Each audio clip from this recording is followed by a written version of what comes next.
Tentei fazer uma transição, mas não deu muito certo. Pera aí, de novo. Vai ficar assim mesmo. Boa noite, tricolores. Boa noite. Exatamente 9h40 da noite. Bom dia, boa tarde, boa noite pra você, porque eu não sei que horas que você vai assistir esse vídeo. Então, bom dia, boa tarde, boa noite. Hoje, segunda rodada do Campeonato Paulista, São Paulo 1, Mirassol 1. São Paulo só ficou no empate com o time do Mirassol e a gente vai comentar bastante sobre isso. Eu sei que muita gente vai reclamar, muita gente vai chiar, vai falar que o jogo foi ruim, vai chorar, vai falar um monte de coisa. Gente, na minha opinião, o São Paulo não fez um jogo ruim, tá? E na minha opinião, qualquer um dos dois times que fizesse gol e saísse vitorioso seria merecido. Porque tanto o São Paulo quanto o Mirassol jogaram bola. O São Paulo talvez um pouco menos que o Mirassol. O São Paulo talvez apresentou um futebol menos inspirado do que o Mirassol apresentou. Para começar, o São Paulo veio a campo com o Rafael. Aí que entrou o grande X da questão. Ninguém sabia se ele ia jogar com 3 zagueiros ou se um dos zagueiros iam fazer a lateral direita, tá? Ninguém sabia muito o que ia acontecer. Então, veio com Rafael, Ferrarese, Diego Costa, Wellington, Caleri, Galopo, Alisson, Wellington Rato, Alan Franco, Pablo Maia e Ferreirinha, tá? Esse foi o time do São Paulo. Na disposição em campo, a gente conseguiu ver que a função da lateral direita era do Diego Costa. Então, ele estava muito bem posicionado ali e ele estava fazendo aquela função, tá? Com o Ferrarese e o Alan Franco mais disponíveis ali na entrada da área, tá? Então, ele descia bastante, mais com o Wellington, na verdade, né? Os dois desciam, só que o Wellington muito mais, até porque o Wellington é de fato um lateral e ele estava bem agressivo no jogo. Tanto que as maiores jogadas do primeiro tempo ocorreram na lateral do Wellington, tá? Então o São Paulo estava forçando muito a jogada pela lateral esquerda, pelo lado do Wellington. Então a lateral ali do Diego Costa quase não foi assim utilizada, tá? E tava dando muito certo a lateral do Wellington. Por quê? Porque casou muito bem Wellington e Ferreira. Que, a propósito, o Ferreira fez um excelente jogo, tá? Eu acho que ele fez jus à escolha dele no time titular hoje. Eu acho que ele jogou muita bola. Ele saiu no segundo tempo para a entrada do Juan, onde eu achei que o Carpini ia tirar o Caleri, como normalmente acontece, mas ele tirou o Ferreira. E eu achei que no momento que ele tirou o Ferreira, o São Paulo perdeu um pouco de mobilidade. Porque se você olhar a disposição dos jogadores que estavam em campo, não eram jogadores tão velozes igual o Ferreira. E o Ferreira estava dando muito trabalho. E ele acabou tirando. Então, assim, o Ferreira fez um excelente jogo, um excelente primeiro tempo. Ele já começou dando 2 passes para o Caleri, 2 enfiadas de bola para o Caleri que foram desperdiçadas. Mas tinha volume de jogo pelo lado do Ferreira. Isso tinha muito volume de jogo e não tinha tanto pelo outro lado, tá? Então foi um bom jogo do Ferreira hoje, eu acho que há de se elogiar. Com um começo de primeiro tempo muito estudado, as equipes se estudando, até aí tudo bem. O Mirassol, vale ressaltar que o Mirassol estava fazendo uma marcação muito boa. Então, quando o São Paulo estava com a bola, eles subiam muito, né, a marcação, e eles marcavam muito em cima do São Paulo, tentando induzir o São Paulo ao erro. E eles fizeram isso muito bem. A partida inteira, tá? Uma coisa que eu falei em live é que o São Paulo consagrou os 2 zagueiros do Mirassol e muito mais o Luiz Gustavo. O São Paulo consagrou demais e mais uma vez o São Paulo consagrou mais um goleiro que se chama Muralha, né? Porque eu falei no começo da minha live, o Muralha adora ser o protagonista contra o São Paulo e hoje não foi diferente, tá? E aí no primeiro tempo, o que eu posso dizer assim? Foi um jogo bem equilibrado, digamos assim. O São Paulo, claro, teve algumas oportunidades, só que o Mirassol começou a chegar. E o Mirassol, nas vezes que chegou com mais perigo do que o São Paulo, tá? O Rafael fez uma defesa espetacular e, novamente, no mesmo tom do jogo contra o Santo André, do mesmo jeito, o São Paulo me toma um gol de bola aérea. E dessa vez, eu julgo até que foi mais grave, porque o São Paulo tomou um gol de bola aérea tendo 3 zagueiros em campo. E nenhum desses zagueiros subiu com o zagueiro Luiz Otávio, alguma coisa assim. Que foi ele que fez o gol. Foi ele que fez o gol do Mirassol. O cara tem 2,5 metros. E nenhum zagueiro do São Paulo subiu. Mais uma vez, na bola aérea defensiva do São Paulo. A diferença é que hoje foi escanteio. no jogo contra o Santo André, foi uma bola alçada na área que o São Paulo tomou gol. Ele subiu no meio dos 2 zagueiros e fez o gol. Hoje, a mesma coisa. Então, isso é uma coisa que me passa preocupação. Esse é o ponto que me passa preocupação. Porque eu acho que do meio pra frente, o São Paulo tá muito bem servido. Hoje foi um time misto, então a gente tinha ali algumas carinhas que jogam no titular e outras que não, tá? Então foi um jogo pra realmente conhecer os jogadores. Mas é uma coisa que me preocupa, porque do meio pra frente o São Paulo tá bem servido, tá? O São Paulo tem bons jogadores, mas a zaga do São Paulo é algo que me preocupa. Me preocupa principalmente porque a gente não sabe se o Arboleda vai ficar. Se ele fica, se ele vai embora, a gente não tem essa noção. Isso é meio que fica no escuro pra gente. Então a gente não sabe quem será a nossa zaga titular esse ano. E sinceramente, com os zagueiros que a gente tem no elenco, eu tô realmente um pouco preocupada. Realmente, um pouco preocupada. Se a gente vê o Arboleda, eu fico menos preocupada. Porque é difícil a gente tomar um gol de bola parada com o Arboleda na área, porque isso é um dos fortes dele.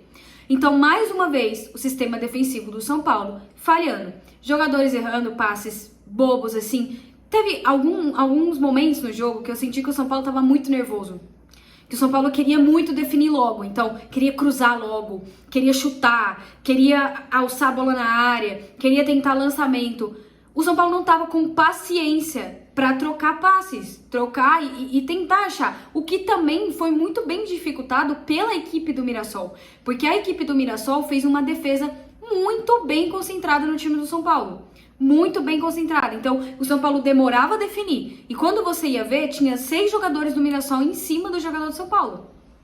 Demorava a definir, demorava a definir. Demorava. E quando você ia ver, tinha muito jogador em cima do jogador do São Paulo. Então isso foi um ponto positivo do time do Mirassol, tá? O Mirassol não facilitou para o São Paulo. A gente tem uma falsa mania de achar que os times do interior sempre vão perder para os times da capital. E isso não é verdade. Isso já mudou. Os times do interior, normalmente, eles dificultam mais do que quando a gente vai jogar contra o time da capital, por exemplo. Eles dificultam muito mais, porque ali é o jogo deles, eles voltaram a treinar antes, então o condicionamento físico é diferente. E hoje, a equipe do Mirassol não fez um jogo ruim, foi um jogo bom. A equipe do Mirassol jogou e mereceu vencer, assim como o São Paulo mereceu vencer. Eu não vou criar caso, não vou xingar todo mundo, não vou falar, eu quero que fulano saia do time, eu quero que... Não, eu não vou fazer isso, é apenas o segundo jogo da temporada. A gente não pode fazer pré-julgamentos. Mas o que eu levo desse jogo é... A defesa precisa ser revista, não que precisa trocar jogadores, mas precisa alguma coisa ser feita para melhorar essa parte defensiva, tá? Principalmente de bola aérea. Galopo entrou muito bem, pênalti muito bem batido. Segundo gol no ângulo, o pênalti dele com uma frieza, tá? Galopo é um jogador muito frio, ele tava batendo pênaltis antes de se lesionar, ele é um jogador muito bom. Deu para perceber que a lesão não atrapalhou em nada ele. Deu pra perceber que ele vai brigar sim por posição no time titular, tá? Quem pensa que não, vai brigar sim. E o Thiago Carpini vai ter uma grande dor de cabeça pra escalar esse time do São Paulo. Gol do Galopo no segundo tempo, já logo no início. Aí, o que acontece? Mais uma vez, a arbitragem vem querer dar show aqui no Brasil. Mais uma vez. O VAR, a arbitragem, e parece que isso é um filme repetido. Parece que a gente vai ficar repetindo isso todos os dias, todas as rodadas, porque essa arbitragem no Brasil é horrível, é ridículo. Até agora eu não consegui entender quais foram os critérios que ele usou para anular o gol do Galopo.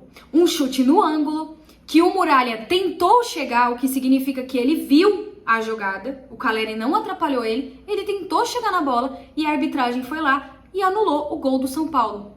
Acredito eu, pelas informações que eu vi, que eu analisei, que eu vi em todos os portais de notícia, que ele anulou o gol do São Paulo porque o Caleri, que estava em posição de impedimento, atrapalha o Muralha, o que não aconteceu. Mas aí, falar da arbitragem brasileira é chover no molhado. Porque a gente vai ficar aqui falando e não vai resolver nada. Não vai resolver. Porque a arbitragem brasileira é ruim desde 4, 5, 6 anos atrás. E eles não têm vergonha de serem ruins. Eles não têm. E essa arbitragem foi tão ruim Mas tão ruim que os dois times saíram reclamando. Não foi só o São Paulo. Os dois times saíram reclamando. De tão ruim que foi essa arbitragem. Mas falar deles é chover no molhado. É gastar saliva. Porque não vai mudar, gente. Não vai mudar. Isso não é a única justificativa pro São Paulo não ter saído com a vitória, tá? Isso não é justificativa, na verdade. Não é justificativa. O São Paulo buscou a vitória, tá? Não vou dizer que não buscou. Buscou a vitória. Merecia vencer, assim como o Mirassol merecia. Porque os dois fizeram um bom jogo. Dentro das suas características e dentro das suas qualidades. Os dois fizeram um bom jogo. Tanto o São Paulo quanto o Mirassol. Só que uma arbitragem conturbada, ela atrapalha o jogo. Ela acaba com o jogo. Acaba com tudo. Ah, Johanna, por isso que o São Paulo não ganhou? Talvez. Porque se não tivesse anulado esse gol, era 2-1 pro São Paulo. O Mirassol podia empatar, o São Paulo podia virar, o jogo estava aberto. Só que estragou. E erros como esse não podem acontecer contra time nenhum. Nenhum. Nem Corinthians, nem Palmeiras, nem Santos, nem Flamengo, nem ninguém. Porque esses erros prejudicam. Prejudicam e muito. E ninguém vai dar explicação. Ninguém vai falar por que foi. Ah, porque o Calera atrapalhou. Enfim. Eu acho que a gente não pode também ficar fazendo muita tempestade em copo d'água. Segundo jogo da temporada. Time do home office, né? Em campo. Tomara que não seja igual o ano passado. Que a gente consiga vitórias fora de casa. Porque isso é muito importante. Que o São Paulo não dependa somente do Morumbi para ganhar jogos, para pontuar. Isso não pode acontecer. O São Paulo precisa pontuar fora de casa. O São Paulo tem um bom time. O São Paulo tem boas peças. Hoje, Galopo jogou bem. O Ferreirinha jogou bem. O Nicão, por incrível que pareça, jogou bem. O São Paulo tem boas peças. É saber aproveitar essas peças. A gente vai ter alguns retornos. Se não me engano, o Rames já volta no próximo jogo contra a Portuguesa. Acho que não sei se o Arboleda volta. Mas a gente tem boas peças. Tem boas peças e elas podem ser utilizadas. No mais, é isso. Não tem muito o que falar. Basicamente, a análise é essa. Eu acho que algumas alterações do Carpini mataram um pouco o time, mas tudo bem, tá certo. Não vou meter o pau no treinador, pelo amor de Deus, longe de mim, tá? Mas acho sim que na hora que ele tirou o Galopo, na hora que ele tirou o Ferreira, ele mexeu um pouco com o ímpeto que a equipe tava. Eu acho que ele deu uma mexida ali, porque o Ferreira era um cara que tava desequilibrando, tava dando trabalho para a equipe do Mirassol. O Galopo, a mesma coisa. Então eu acho que ele deu uma errada ali. Foi o erro que ele cometeu na partida de hoje. Mas é isso. No mais, gente, é isso. Nosso próximo compromisso é contra a Portuguesa, no Morumbi, no sábado. E a gente vai que vai. E sem muitos julgamentos. Vamos tentando, né? Vamos de pouquinho em pouquinho. Depois da Portuguesa a gente tem um clássico muito difícil. E depois do clássico a gente tem o Palmeiras na Supercopa. Então, vamos bem devagarinho, tá? Oscilação de futebol é normal, a gente tá no início da temporada. E o bom é justamente ter essas situações para que isso possa ser corrigido e a gente fazer um bom jogo contra a Portuguesa, fazer um bom jogo, um bom clássico, né, contra o Corinthians lá na Neoquímica e enfrentar o Palmeiras na Supercopa. É isso, minha análise é essa.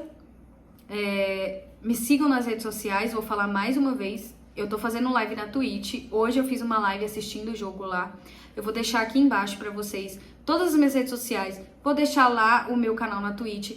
Me segue lá, gente. É de graça. É só baixar o aplicativo, fazer o cadastro, me seguir e assistir as lives, tá? Eu tô trazendo live aí de todo o jogo do São Paulo. Teve live contra o Santo André. Teve live hoje. Talvez eu traga live no jogo contra o Corinthians. Não sei ainda. Vou pensar e analisar assistindo o jogo, tá? Mas é isso. Um beijo, fiquem com Deus. E amanhã eu trago o react da coletiva do Carpini, tá bom? Beijo e tchau!